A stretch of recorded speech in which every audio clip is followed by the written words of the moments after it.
Matutulog nga kami pero hindi kami matutulog. Kasi sinabi ni daddy namin matulog daw kami. Pero hindi siya matutulog ko ba? Kasi naalis na si daddy. Oo, boring kami guys. Hindi kami aalis.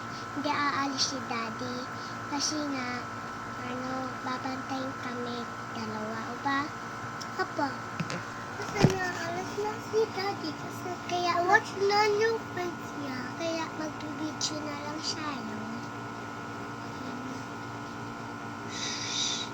Sabihin natin, be quiet. Kasi nga guys, kaya tahimik lang kami. Eh, hindi marinig ng daddy namin, no ba? Kami ba? Kasi nga, ito yung favorite namin, Ben. Kasama lagi namin to sa car. Alam nyo guys,